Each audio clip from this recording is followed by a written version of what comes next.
everyone. Hope you had a nice break. Continuing to read Dan Gutman's Ms. Sue Has No Clue from the My Weirder School series. Chapter 3. Welcome to the Carnival.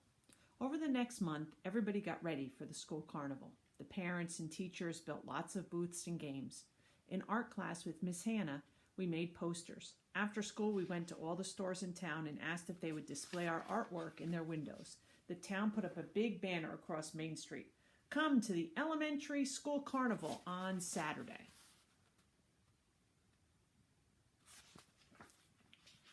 Finally, it was the day of the carnival. When I got to school with my parents and my sister Amy, it looked like the whole town was waiting to get into the playground. I saw Ryan, Michael, Neil, Andrea, Emily, and their parents. There were lots of balloons and the music was blasting. Booths were being set up. One table was filled with cupcakes, cookies, and brownies that people had baked. There was a little area for pony rides. The street next to the playground had been turned into a car wash. Ms. Sue was running around with a bullhorn, making sure everybody was ready. The giant thermometer was mounted on a stage. Finally, the gate to the playground opened and we all rushed in. I could smell popcorn popping. There was electricity in the air. Well, not really. If there had been electricity in the air, we would have all been electrocuted. I have a bad feeling about this, Alexia said to me as her mother climbed on the stage. Welcome to the elementary school carnival, announced Miss Sue. Before we get started, our principal, Mr. Klutz, would like to say a few words. Mr. Klutz stepped up to the microphone and tapped it with his finger. Thank you all for coming out on this beautiful day, he announced. I'm sure we're going to have a wonderful time. And just to make it extra special, I'll make a deal with you. If we raise $5,000 today, I will...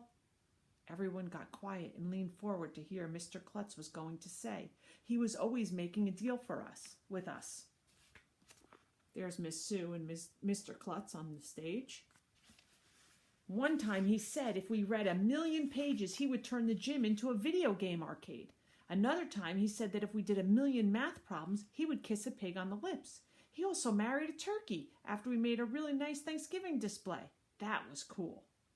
If you raise $5,000 today, said Mr. Klutz, I will spend the night in jail. What? Principal Klutz was willing to spend a night in jail if we raised $5,000? I would pay to see that.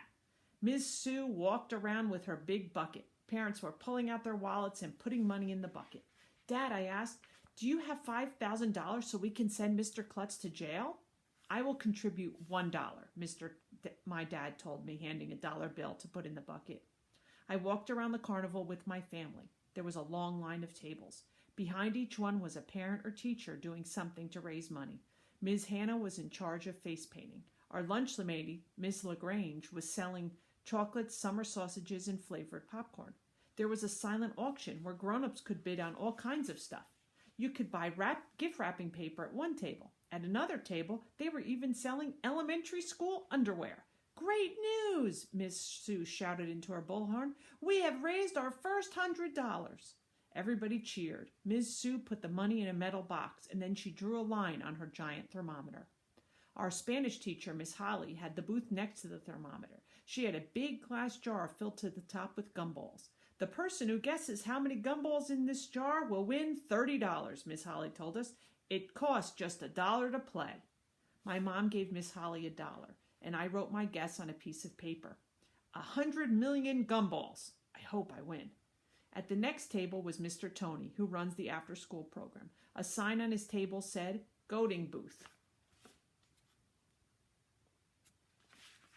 How does this work? My dad asked Mr. Tony. Well, if you pay $50, I'll take the goat off your front lawn. There's a goat on my front lawn? Asked my dad. Not yet, said Mr. Tony, but there will be later, after I put it there. You're going to put a goat on my front lawn? Asked my dad. Not necessarily, Mr. Tony told him. If you pay $50, I won't put the goat on your front lawn.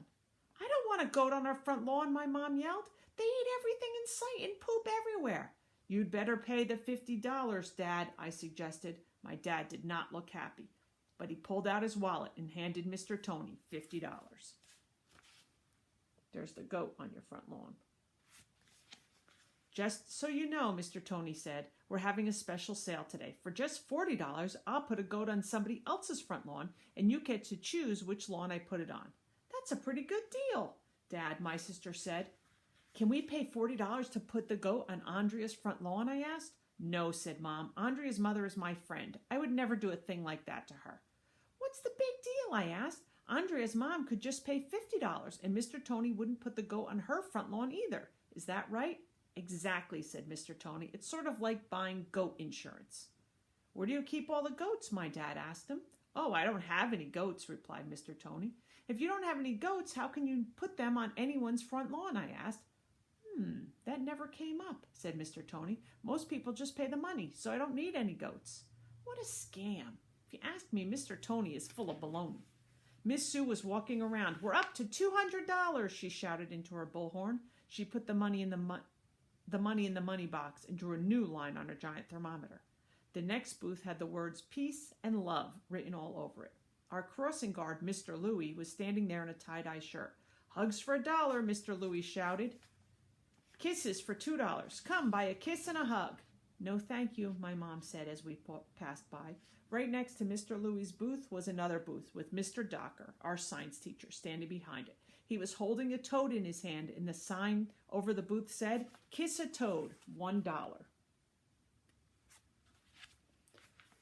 This is an eastern spadefoot toad, Mr. Docker told us. It's a smooth-skinned toad that uses the hard spades on the hind feet to dig burrows in the sand or loose dirt.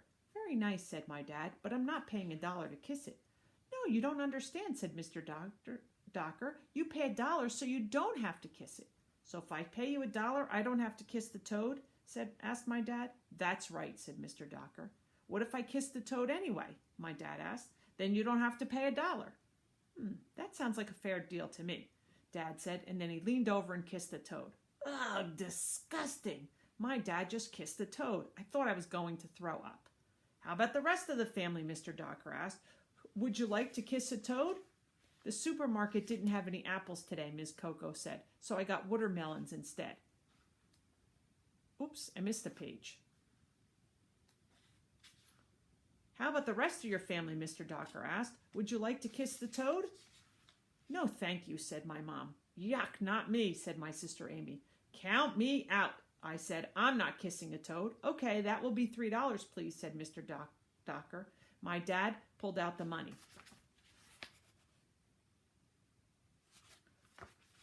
Hey, you saved $1, Dad, I told him. At the next booth, there was a big tub of water with some watermelons in it. Our gifted and talented teacher, Miss Coco, was behind the booth. The sign said, bobbing for watermelons. Isn't that supposed to be bobbing for apples? My mom asked Mrs. Coco. The supermarket didn't have any apples today, Ms. Coco said, so I got watermelons instead.